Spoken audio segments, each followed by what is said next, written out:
И покрај тоа што од град Скопје тврдат дека немаат дадено дозвола за Луна парк во Зимзолендот, а од општина Аеродром за Телма велат дека е поведена инспекциска постапка за отстранување на опремата. Сопственикот на фирмата која го постави Зимзоленд во Аеродром, Панде Димов, и неговите двајца адвокати демантираат дека ќе се отстранува опремата од овој Луна парк. Не сакаат да дадат официјална изјава за Телма, ниту писмен демант, но тврдат дека не се точни информациите дека паркот ќе биде отстранет. Се заканија со тужба ако не ги објавиме нивните тврдења. Според нив, тие ги имаат сите потребни документи, но увид дадоа неколку за кои тврдат дека се севкупниот материјал што им е потребен за работа. Еден од документите е известување што го испратиле до општината дека ќе постават реквизити и договор за закуп на просторот со фирмата Global Impact, која е сопственик на парцелата.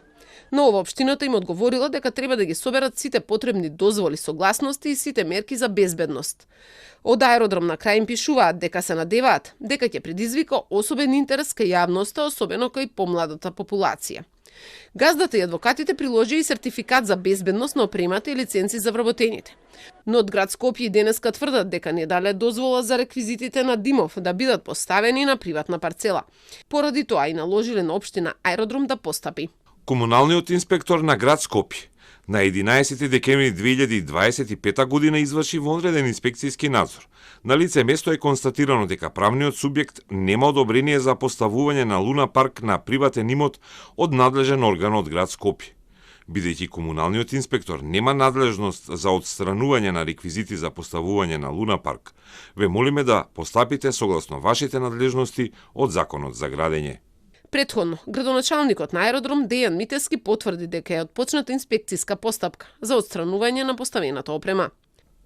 Согласно законските и подзаконските акти за поставување на урбана опрема, без оглед дали просторот е приватен или во сопственост на Република Македонија, се издава одобрение за поставување на урбана опрема.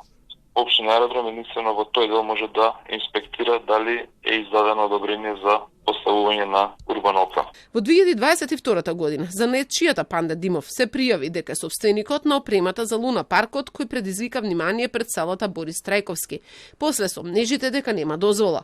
Тогаш обвинителството оформи предмет по допрен глас.